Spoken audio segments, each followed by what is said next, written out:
Welcome back to another episode of the Consistency Corner podcast. If you're listening to this episode, not seeing it on YouTube, what you don't know is that I'm not recording today in my office with my palm print wallpaper background that everybody knows and loves, but I'm sitting on my couch. If you're watching this on YouTube, yes, you can see this, but hold with me here. Sometimes you just need a couch work session, and that's where I was today. But I got super inspired to record this, and so I was just going to record it right here on my couch in my sweats, and that's what we're going to do. And this episode is airing on my birthday, so it's my birthday. I can do what I want, right? But that's not really all that important. What's important is what we're talking about today, which is trends, tactics, and tools that work on social media. Listen, if you've ever felt like you're drowning in a sea of hacks, tips, you should try this posts, you probably are. Doom scrolling is real. And in the chaos of 2025, along with all the business tips and hacks and tricks and coaches you're probably following, you're also swimming in the sea of politics, noise, and the dumpster fire that is this year. And it can feel impossible to keep up. We've talked about this before on the podcast. That, our brains were not really designed to go from reels that make us laugh, funny memes, videos of dogs, pictures of our friends' kids, then business advice and personal development and politics and tragedies. It's a lot. But I'm not talking about all of those things today. What I am talking about is the fact that you don't have to chase every hack to make social media work for your business. And today I'm actually going to show you how to think about trends, tactics, and tools in a way that actually feels good. And a few of the trends, tactics, and tools that are working right now, because I'm going to save you the time suck of scrolling for gimmicky hacks that might just leave you exhausted. Side note, if you hear a squeak in the background, my dog just decided he wanted to play with his toy. He's been quiet all morning, but now that I'm recording a podcast, he's going to do that. Anyway, back to hacks and trends. A lot of the time that hack and trend type content, quote unquote, works is because it's short, snappy, and it gives you a dopamine hit. And the algorithm knows this. It pushes out the stuff that people engage with fast. That's why you see the same audio or the same format show up again and again. And as a marketer who studies this stuff, sees this stuff, understands how it works, why it works, I get kind of over it sometimes. I'm over the hacks that promise the world and deliver nothing. I am over the sizzle without the steak. That's a marketing phrase or a term in the marketing world of sell the sizzle, not the steak. But how about you sell both? Because I don't want sizzle that doesn't actually deliver steak. And a lot of those trendy accounts that you see, their steak actually sucks.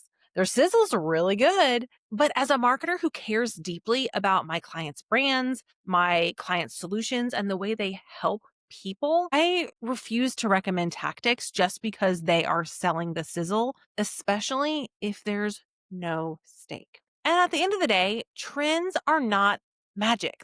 There is no magic. There is no silver bullet. There is no quick fix. But trends can be amplifiers.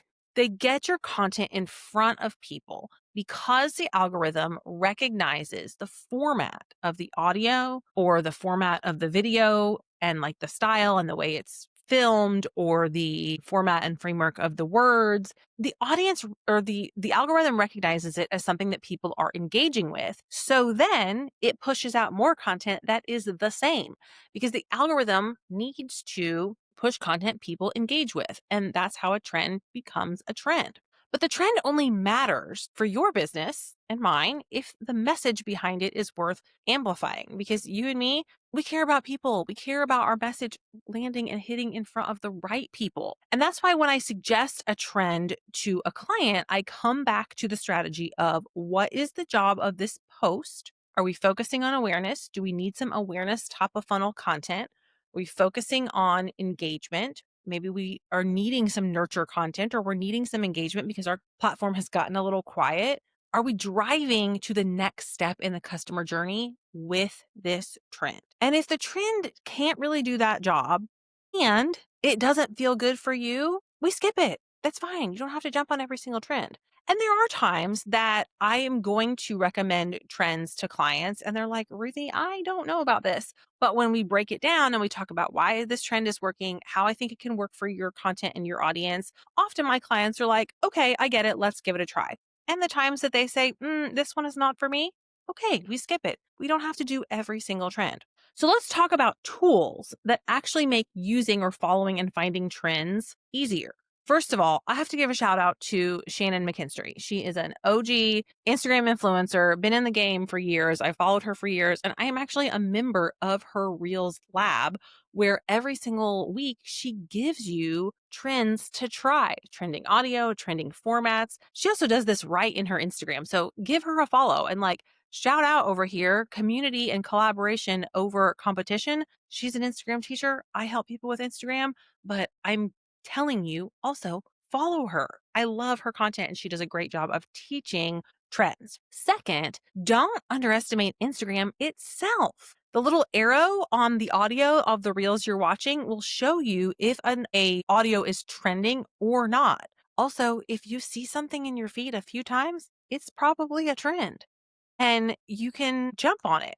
There's also a way to go in the reels, or not the audio, like when you're creating a reel, you can go to select a song and you can slide over to trending and it literally shows you a list of trending audios so you can try it. And when you click on an audio, you can see other reels that have used it so you can see how other people are using that audio.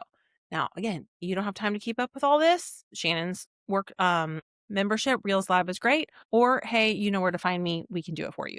But here's a quick side note I want to discuss about a way that you think it might be easier to follow trends, and that is using ChatGPT. I love AI for a lot of things. I love creating custom GPTs. I love collaborating with AI for ideas, but AI is not great at finding trends because the models are not always updated in real time. They can't hear audio and watch videos on Instagram. And so when they tell you what's trending, often they're pulling generic advice from articles or blog posts or content on the internet that's a little bit dated, or they've kind of I don't know, repackaged it so it's really generic. Find a trending audio that sounds like this, but it's not an actual audio that you can find. So finding trends on ChatGPT is probably not the way to go. What you could do is take the trend, explain it to ChatGPT,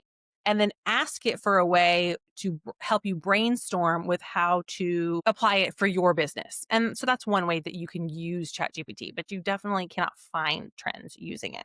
And here's another thing that a lot of people get wrong. They chase the trend just for the sake of visibility.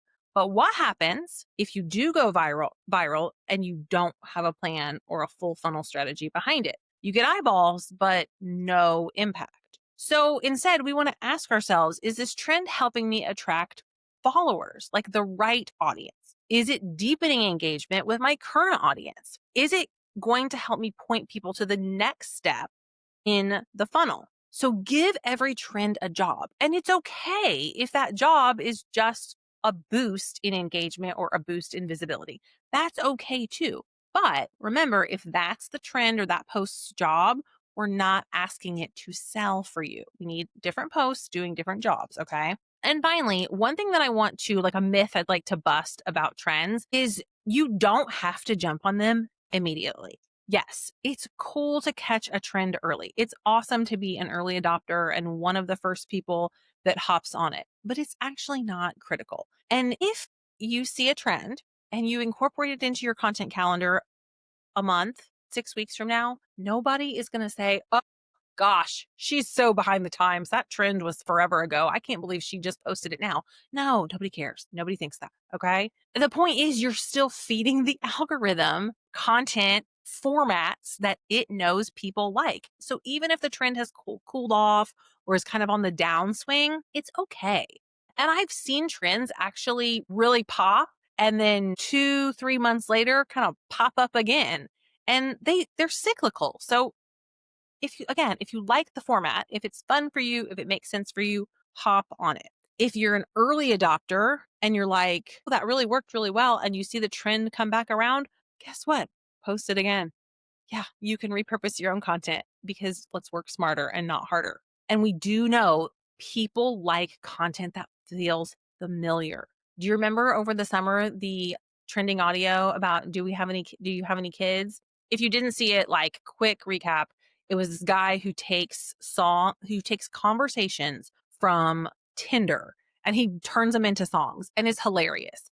But he's, like, singing this song about, "Do you have any kids?" And then the second person, quote unquote person, it's just him dressed up as another person, says, like, "Yes, I have one daughter." And then the guy, says something about, like, "Do all your kids have the same baby daddy?" Or something like that. And she's like, "But I only have one kid."